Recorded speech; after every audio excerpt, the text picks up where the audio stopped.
എൻ്റെ ലൈഫ് പറഞ്ഞാൽ അത് തന്നെ, പരാജയം എന്ന് പറഞ്ഞാൽ പരാജയം. ഞാൻ തുടക്കം മുതൽ പറയാം, ഞാൻ ജനിച്ച അന്ന് ഹോസ്പിറ്റലിൽ മൊത്തം കറണ്ട് പോയി.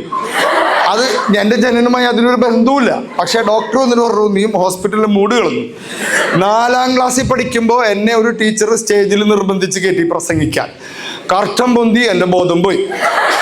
അപ്പോൾ ഞാനവിടെ നനച്ചു എന്നൊക്കെയാണ് പറയപ്പെടുന്നത്. പക്ഷേ അതേ സ്കൂളിൽ അതേ ടീച്ചർമാർക്ക് ക്ലാസ് എടുക്കാൻ ഞാൻ പോയി. അതല്ലേ സക്സസ്. എന്നാലും ടീച്ചേഴ്സ് സ്കോർ ചെയ്തു കേട്ടോ. എന്നെ ഇൻട്രൊഡ്യൂസ് ചെയ്യുമ്പോൾ പ്രിൻസിപ്പൾ പറയാം, ഇദ്ദേഹത്തിന് ഈ വേദിയുമായി അഭേദ്യമായ ബന്ധമുണ്ട്. 9ാം ക്ലാസ്സിൽ പഠിക്കുമ്പോൾ ഞങ്ങൾ 6 പേർ ചേർന്ന് ഒരു പെൺകുട്ടിയെ പ്രേമിച്ചു.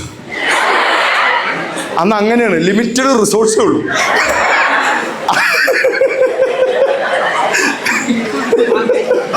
പക്ഷേ 5 പേരോടും അവള് യെസ് എന്ന് പറഞ്ഞു. എന്നെ മാത്രം